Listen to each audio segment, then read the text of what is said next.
Twongere tubasuhuze mwese abakurikiye business isobanutse, tubifuriza gukomeza kugubwa neza aho muherereye hose ku isi, ku migabane yose.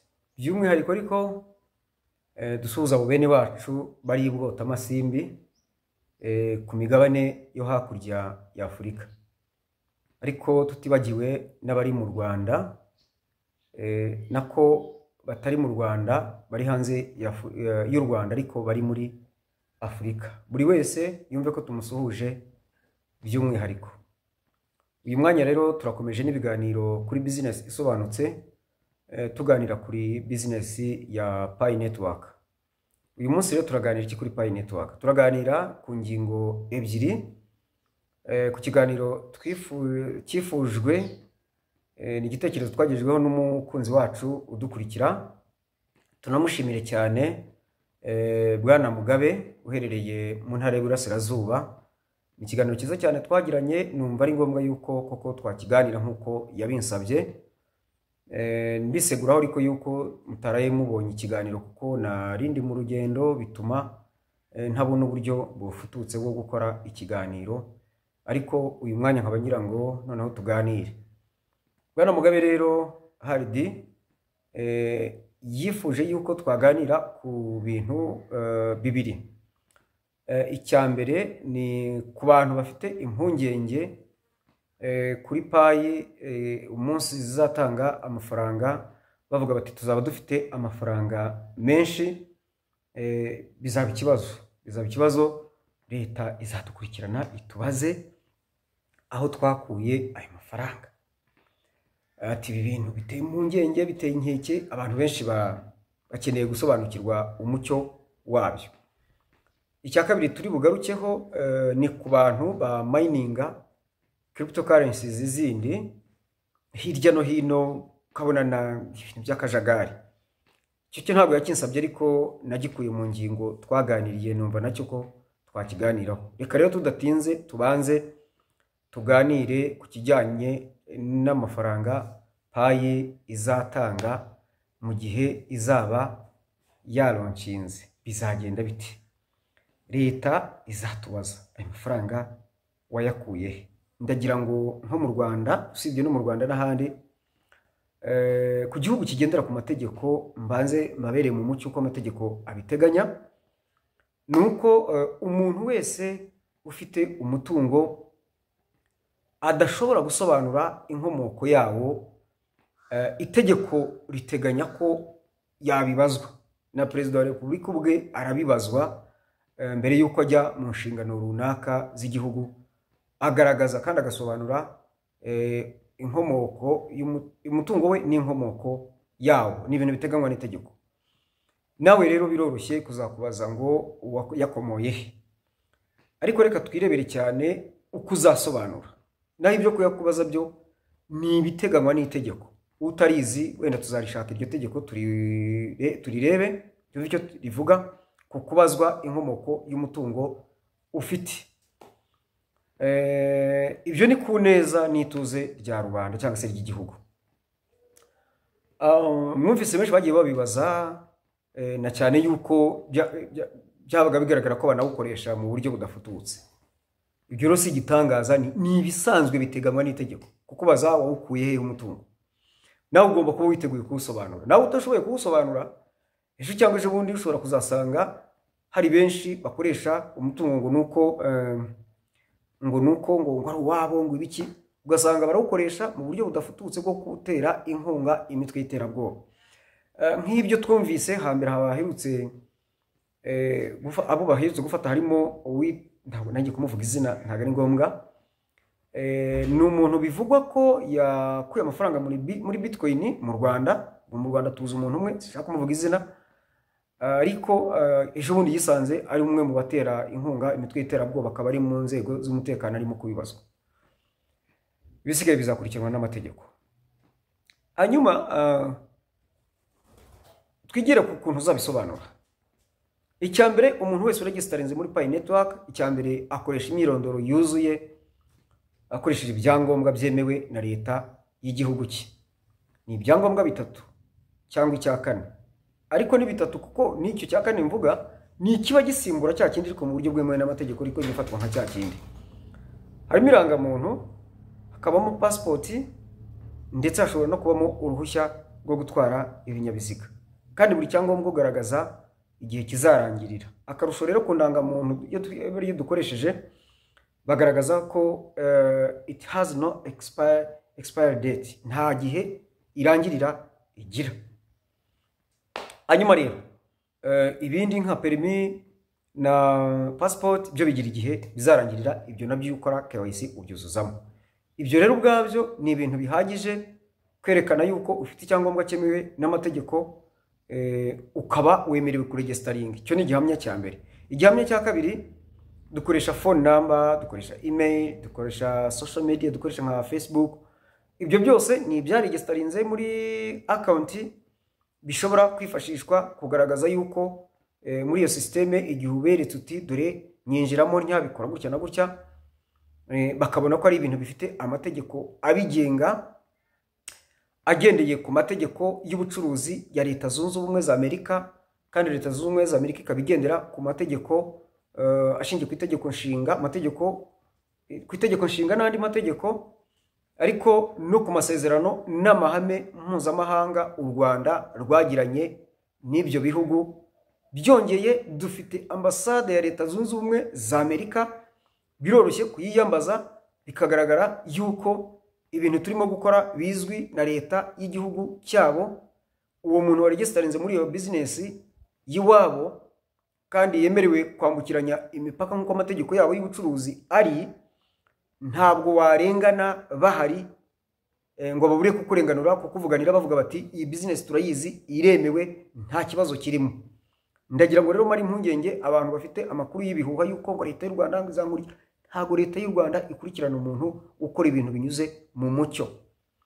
Wenda ushobora kuvuga uti se noneho hano mu gihugu cyacu biremewe. Ni telefone yawe, wibuke ko iyi system iri decentralized. Ibyo ukorera kuri WhatsApp yawe wigeze ujya kubyandikisha mu rwego rw'amategeko? Ibyo uri gusakinga muri Google, Amazon n'ahandi wirirwa ubyandikisha mu kereka n'uvuga uti ni ubucuruzi mfunguye ukaba bukora mu buryo bwa rwihishwa. No, niba ari iyo system, ni system. Ibyo utumije urabitumije. Ese n'ubitumiza uragira ngo biraza he? Ntibiza mu gihugu. Nese nibigera mu gihugu ntibiri busore. Niyo biri busore se urumva nyine. Ese ugira ngo abantu bose batumiza ibintu hanze bikaza mu gihugu bigasora, ugira ngo bafite business zanditse mu rwego rw'amategeko cyangwa basorera ibyo byaje nyine? Nuko nguko bizakora. Ndagira ngo ramushire impungenge. Ikindi, ngiye umuntu ari muri Amerika anyohereza amafaranga. Yanyohereje amafaranga yanyuza kuri telefone, noneho ngiye nkajya kuyabikuza. Ngiye kuyabikuza, hari ayo bankata, kandi muri ayandi bankata yo kubikuza MTN cyangwa se Airtel Tigo bo bakuramo ay'imisoro, ayo bazasorera. Deje ngiye mu yo bankase n'imisoro bayagiyemo. Nawe nuko nguko bizagenda. Iyo baya transferinze kuri account, bank account yanjye. Bank account hari amafaranga banca n'abatwaye nayita umufuragiro. Ni ntuza ni business, ntuza ni service charges cyangwa se service bampaye ikiguzi cyayo. Iyo bayanciye birumvikana yuko banki zakuramo ayisora, kuko ni yisora, kuko ngewe kiyo umuntu yanyujije amafaranga ndayakira. Ayo mubikuza mwirwa mubikuza kuri Western Union. Ninde bari bakurikirana ngo bavuge ngo urabona, kandi turabizi ko hari n'abantu boherezwa n'amafaranga by the way, n'abantu bibigarasha bafite uko bashaka kugira ngo bagukoreshe cyangwa se mu bundi buryo ushaka kuyakoresha mu ku giti cyabo. Hari uwo bari bakurikirana ngo bamubaze ngo we wayakuye hehe? Oya, kereka umuntu wese uzi ko yabonye mu buryo bunyuranyije n'amanyaga agatangira kwitwara nabi cyangwa se kugaragara ko ibikorwa bidahwitse, we bazakubaza. Nawe uzirinda ibyo ngibyo. Ndumva icyo ngicyo gikemutse tunakiveho. Shira impungenge ku mikoreshereze y'amafaranga uzayabona ku mudendezo. Nta kibazo, uzajya ujya muri telefone yawe we exchange uvunje, uyohereze niba ari kuri konti, niba ari kuri telefone, konti ya banki cyangwa kuri telefone, none ukurikira amafaranga ugenda uyabikuza, ukoresha ibyo ushaka, bakatema yo bagomba kugukatamo, handi uyikoreshereze. Nibyo bita ubwo yo yasigaye wamaze gukata ibyo bakatamo byose, nibyo bita muri kaga systeme Bosco Wasibi Rwanda TV yatubwira kejo bundi ka FCF ni CF si what ni cash flow what? Free cash flow. FCF ni free cash flow. Free cash flow ni ya mafaranga wasigaranye bamaze gukuramo ibisabwa byose, ugenda ufata amafaranga yawe. Iyo ni system rero yahindutse, yari uburyo bw'imyishyuranire, ariko noneho babihindura system ishobora gukora ahantu hose. Ako kantu nako bakashyize muri Pi Network, sinagatoza neza, ariko amakuru maze iminsi nyafata yuko gashobora kuba karimo. Niba karimo rero ni byiza cyane, kazafasha benshi nk'abasanzwe bakamenyereye. Ariko ati ngiye nkoresha umurongo wa MTN gusa, undi akakubwira ati ngiye nkoresha buri wa Airtel gusa, hari n'ubwo ati genda yikoresha yose. Abantu benshi rero bazibonaho hose, nta monopoly irimo. Uzahitamo ni decentralized nyine, icyo ukoresha niba kiri muri Pi Network uzagikoresha nta kibazo. Nsoreze rero ku kijyanye na nkuko nabibabwiye, cryptocurrencies nyinshi. Je nahisemo kumayininga Pi yonyine. Izo zindi ngo za Sidra, ngo za BNB, za Bitcoin n'iki, jewe namaze gufata umwanzuro, maze kumenya Pi, navuze ko nzamayininga Pi, ko nimara kubona Pi nzabona buri faranga ryose nshaka. Ntagiye kwiruka mu munyika, none se baregisteringa Sidra batu, simbizi, sinshaka no kubimenya. Pi zanjye nizibara kuba migrated kuri konti, nkabona Pi zanjye, nzi neza ko nzabona buri faranga ryose nshaka, ryaba ari iri cryptocurrency cyangwa se iri fiat, iri rifatika, ifaranga rifatika. Buri faranga ryose nzabona iryo nshaka nifitiye Pi zanjye. Ndagira ngo rero nsaba abantu barimo kuta umutwe bavuga guse babikora gute, nta kazi kanyu, mukomeze muvunike, cye nta kimvuna. Inama nabagira nuko mwakwimayiningira Pi ku bwinshi, ahubwo mukinjizamo abantu. Niba bishoboka mutabona mukamayininga izo mu mayininga, irindi faranga muzaribona mutarushye. Kandi none ikindi ndagira ngo mbasabe mumenye, nimujye gukoresha Pi zanyu ngo mubone izindi cryptocurrencies, mugiye no kuzicuruza kuri ra soko rya market cap, muzarebe za zindi zamaze kuba registered muri Pi Network, kubera ko hazabaho isoko ritoranijwe ricuruzwa ho n'amapayi wenda nayo ma cryptocurrencies zibihinduranya. Ntekereza ko Pi iyo nayo itazapfa kujya mu bintu bibonetse ibyo ari byo byose, ahubwo ariyo mpamvu yashatse ko benshi izo platforms nyinshi ziza muri Pi. Nawe uzamenye ubwenge, cyangwa se nibona mining izo basi faranga ubona ryamaze kujya muri Pi Network. Ibitari ibyo uratuma umutwe ku bintu bitari ngombwa, ntago ari ngombwa rwose. Imayiningire Pi ku bwinshi, ahubwo uzabone ko ugura ayo macoins yose, ariko utanayabonye nayo cyangwa se atanariho habe namba. Imayiningira Pi, uzajya ucuruza Pi, kubera yuko uralokinga hariya bakakungukira igihe ushaka cyangwa cyagenwe, ugahitamo mu bihe bitandukanye ikakungukira, ugakora ibintu byawe mu mudendezo, ugakora imishinga y'ishoramari hano mu gihugu. Tuzakomeza tubiganira, ariko utagiye gutuma wirukanka inyuma y'ubu cryptocurrencies bwinshi, rimwe na bumwe bwabo ndi buri bukuhombye, ushoramo n'amafaranga. Hari abamagara kwambwira ngo shore mu yihe, ndabwo shora muri Pi. Ati se Pi nangahe? Ni ubuntu.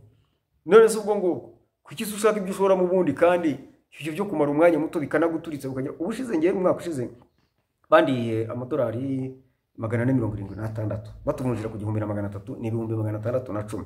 Nta mafaranga nashobora kugira icyo nkoresha mu muryango wanjye, ariko barayandi yose nta n'igiceri cy'icumi nakuyeho. Mu kitwa Kirpich abanagifite nakitondere, benshi barabizi ukuntu cyatugenje, ariko nagarukiyeho ntago nzongera habe namo. Yes, niyo yabaye ya nyuma. Rero nibindi ntawe azakurya, ariko reka du mining Pi izagura buri faranga iryo ari ryo ryose, ntimugire impungenge, ahubwo ni igihe cyo gutegereza gusa. Uyu munsi turi ku itariki 24, tungira ngo dusigaje ubwo iminsi ingahe 67 niba atari n'umunani. Tuvuye ku yari 70 irengaho, none yaragabanyutse, ubu tugeze ku iminsi 60 murumva kameza birasigaye n'iminsi 7 kabaye, cyangwa 8 kwa 10 gufite 31. Nongere menyireho nsoza menyesha abantu bampamagara kugira ngo mbafashe, cyangwa se menyesha ngo abakeneye gufashwa ni bande. Nabahaye promotion, ariko iyi promotion izarangirana n'itariki 30 z'ukwezi kwa 11. Umuntu wese uzi ko namufashije ariko ntibirangire, ndamuhamagarira kugira ngo andebe, ampamagare, ambaze, cyangwa se niba hari aho turi buhure duhure mufashe birangire. Ibyo natabikora bikarenza iriya tariki 30 z'ukwezi kwa 11, promotion nabahaye izabirangiye. muzongera gusabwa izindi kondisiyo. Ubu ngubu kondisiyo nabasabye iyo wazujuje uba ufite iyo poromosiyo kugeza ku itariki 30 z'ukwa 11. Ndabahamagarira gutunganya konti zanyu, ndi hano kugira ngo mbafashe niba nkibishoboye, niba nkinariho uwirengagiza nakazi ke. Mwibuke muri Bibiliya wa mugani w'abakobwa 10 ngo 5 b'abanyabwenge na 5 b'abapfu, benshi bazisanga bameze batyo. Nyamunani muhuguke mutunganye ibyanyu. N'uyu munsi nongeye guhamagarira abantu kuwa gatandatu tariki 26 tuzahurira Kigali Kimironko, hano duhurira kuri Gazania n'abamamaze. Gazania Restaurant Bar hariya munsi y'isoko rya Kimironko, ku gahanda kamanuka munsi y'isoko, agahanda nimero 160 nakangahe, hariho icyapa cya 157 n'icyapa kirango cy'161 kimanuka gutyo hepfo gato y'ikimanuka muri metro zitarenze nk'ijana tubona Gazania munsi y'isoko. Yes, iyo turutse aho witurutse kuri Regina Pacis ukagera aho isoko rya ritangirira werekera Kimironko, urenga agahanda kambere kamanuka, aka kabiri kakaburimbo hariho izo nimero mbabwiye, naho ngaho manukiro ubuhareba ni hariya hepfo. Murakoze, ikiganiro naho gutaha mukomeze mu mining kuruta ibindi, mwinjiza abantu niba bakundira, mutunganye konte zanyu, abatabishoboye mu mbwire tubafashe, hari n'abandi bashobora kubafasha, ariko bitunganye itariki 30 kwezi kw'imbabazi batanze 30 z'ukwa 11 zizasange buri wese ibyo bitunganye nta rubanza bazwa. Dore konte zanyu countdown batangiye kwa countdown, batangiye kubarira iminsi ivaho. Ubwo no kuvuga ngo hari ibyo utaruzuza, uwo wamaze kubyuzuza ntabwo birahagarara, itabihagarara. Ni ikimenyetso cyo kubarimo kukubarira. Nyamuneka mukangure konte zanyu kugira ngo mutazahomba. Murakoze, mugubwe neza, naho utaha. Abatarakora subscribe muyikore, mukande kuri like, mukande no kukazogera kugira ngo ujye ubona notification ikiganiro kihageze utiriwe ubaririza. Hanyuma ikindi mutwandikire muri comment, ariko muna sharing, menyeshe bagenzi banyu, cyane cyane abo ngabo bari hakurya ngiyo niyo ngo mu bihugu byo hanze by'Uburayi n'iki, n'abantu babimenye bakomeye cyane ariko batabimenyesha abandi. Rero nimukoresha ubwoko byose mumenyeshe bene wanyu, no kuri twunganira n'ejo tuzasanga twikoreye umutwaro kandi twakabaye dufashanya ubu ngubu kugira ngo ahubwo tuzafashanye kugabanya uwo mutwaro wo kwikorera abandi, kuko twagize ubushobozi nyamara ubu ngubu aribwo bagombaga kubikora. Murakoze, mugire umunsi mwiza kandi mugubwe neza.